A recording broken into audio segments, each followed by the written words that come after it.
अस्सलामु अलैकुम रहमतुल्लाहि व बरकातुहू। नाजरीन, मौलाना काब रशीदी जो जमीयत उलमा हिंद के कानूनी सलाहकार हैं, उनसे जब पूछा गया बहराइच के मामले में कि आप उसको किस नज़रिए से देखते हैं, वहाँ के बारे में आप क्या सोचते हैं, तो मौलाना काब रशीदी साहब ने बहुत खुलकर और खुले लफ्ज़ों में जो बात कही है, आप इस वीडियो में देखिए और फिर अपनी राय कमेंट्स बॉक्स में ज़रूर दीजिए ताकि हमें आपकी राय पता चले। और आप साथ साथ हमारे यूट्यूब चैनल को भी सब्सक्राइब करते जाएं अगर आप नए हैं।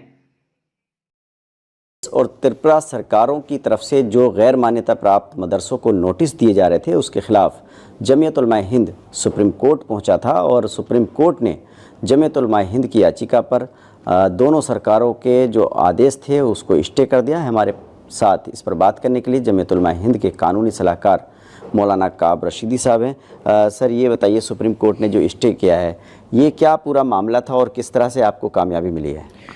देखिए, पिछले कुछ महीनों से उत्तर प्रदेश में और त्रिपुरा में जो इंडिपेंडेंट इस्लामिक इंस्टीट्यूट हैं, उनको एनसीपीसीआर के माध्यम से स्टेट गवर्नमेंट नोटिस भेज रही थी और उनको ये कहा जा रहा था कि साहब, आप मदरसे नहीं चला सकते, आपको स्टेट बोर्ड से मान्यता लेनी होगी और सुबह में राइट टू एजुकेशन को माध्यम बना करके सुबह में आप अपने बच्चों को मदरसों में नहीं स्कूलों में भेजेंगे। हालांकि जमीयत उलमा हिंद ने पहले 50 से ज़ायद देश के डिस्ट्रिक्ट मजिस्ट्रेट को अपना रिप्रेजेंटेशन भेजा, जिसमें बताया गया कि साहब, आरटीई में मदरसे नहीं आते हैं, गुरुकुल नहीं आते हैं। वो जो आरटीई में ख़ुद आप देखेंगे राइट टू एजुकेशन, उसमें मदरसों का गुरुकुल का एक्सेप्शन है। और उसके अलावा ब्रह्मावती वर्सेस स्टेट ऑफ इंडिया में सुप्रीम कोर्ट के 5 जजों की बेंच का ये निर्णय है कि आरटीई में मदरसे शामिल नहीं हैं। उसके बाद भी आरटीई को बुनियाद बना करके इन दोनों राज्यों में मदरसों को नोटिस भेजे जा रहे थे।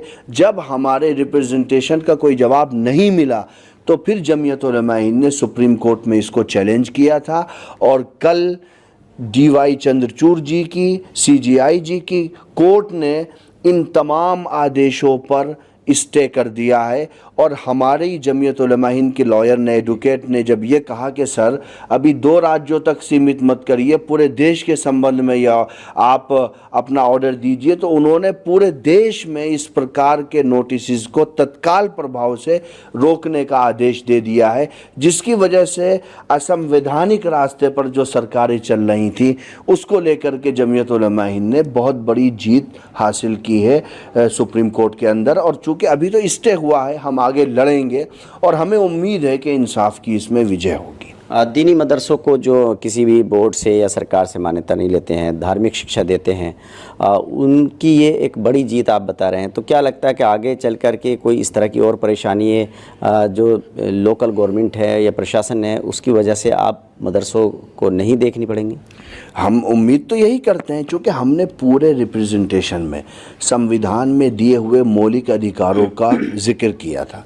हमने बताया था कि आर्टिकल 30 में हमें क्या राइट्स मिले हुए हैं। हमने उसके अलावा ये भी बताया था कि आरटीई में हम नहीं आते हैं। सुप्रीम कोर्ट ने माइनॉरिटीज़ को लेकर के क्या चीज़ें कही हैं वो हमने मेंशन की थी। हमने कहा था, भाई, ये तो राइट टू चॉइस है, ये मेरा अधिकार है ना, मैं क्या पढ़ूंगा, ये मेरी नियुक्ति है, ये मेरी चॉइस है, ये सरकार या कोई इंडिपेंडेंट बोर्ड थोड़ी तय करेगा मुझे क्या पढ़ना है। तो मैं समझता हूं कि सुप्रीम कोर्ट के स्टे के आदेश के बाद शायद अब राज्य सरकार बाज आ जाएंगी और असंवैधानिक कार्यों को छोड़ देंगी, ऐसा मेरा मानना है।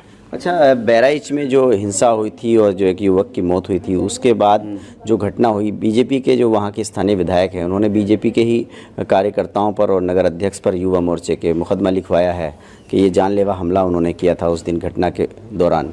तो आपको क्या लगता है?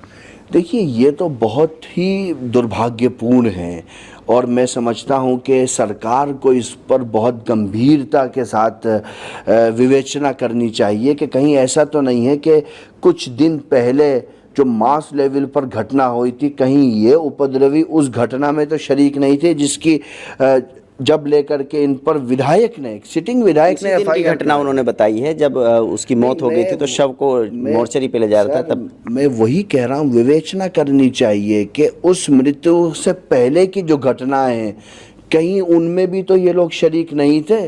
कहीं इनके कारण ही वो पुरानी घटना भी तो नहीं भड़की थी? और फिर इनको अरेस्ट क्यों नहीं किया जा रहा साहब? बुलडोज़र कहाँ चला गया? नोटिस कहाँ चले गए?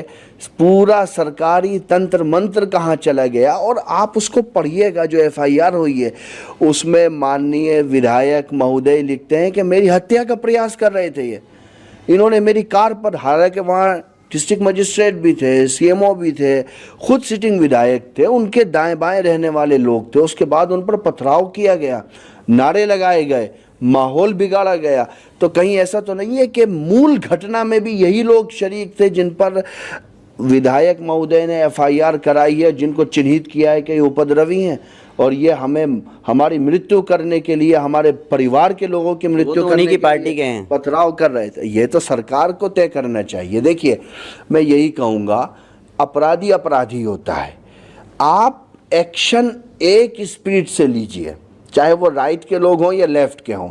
अगर आप दंगाइयों पर सख्ती के साथ एक्शन लेंगे तो फिर आपका विधायक FIR कराने के लिए मजबूर नहीं होगा। बहराइच घटना का बहुत बड़ा सच और सच्चाई ये दिख रही है सबको। कितने लोगों को अरेस्ट किया गया, कितने लोगों के घरों को बुलडोज करने का प्रयास किया गया। क्या हाईकोर्ट ने नोटिस में जो 3 दिन की मियाद थी उसको 15 दिन नहीं किया? जमीयत उलमा हिंद इस पे भी नजर बनाई हुई है। जरूरत पड़ेगी तो हम सुप्रीम कोर्ट में जाके कहेंगे कि जब विचाराधीन सुप्रीम कोर्ट में बुलडोजर को लेकर के मामला विचाराधीन है तो आप कैसे अधिकृत होते हो कि आप 3 या 15 दिन के नोटिस पर घर बुलडोज कर दोगे? अच्छा, अगर न्याय अनुसार नहीं बने हुए तो जितनों के हैं सबको नोटिस भेजो ना। आपको के एक समुदाय विशेष खास तौर से मतलब मुस्लिम कम्युनिटी को टारगेट किया जा रहा है? डेफिनेटली मुस्लिम कम्युनिटी को किया जा रहा है। सुप्रीम कोर्ट की टिप्पणियां पहले बुलडोजर मामले पर लेकर के आ चुकी हैं, पब्लिक डोमेन में।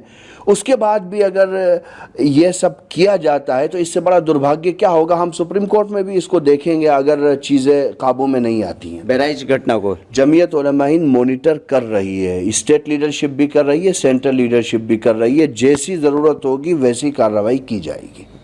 देखिए, जमीयत उलमा हिंद उत्तर प्रदेश के कानूनी सलाहकार मौलाना काब रशीदी ने कहा कि जो मदरसों के मामले में सुप्रीम कोर्ट से स्टे मिला है, ये एक बड़ी जीत है दीनी मदारिस की। और जो बहराइच की घटना है उस मामले पर भी जमीयत उलमा हिंद नज़र बनाए हुए है। अगर ज़रूरत पड़ी तो वो हाई कोर्ट और सुप्रीम कोर्ट भी इस मामले को लेकर जाएंगे।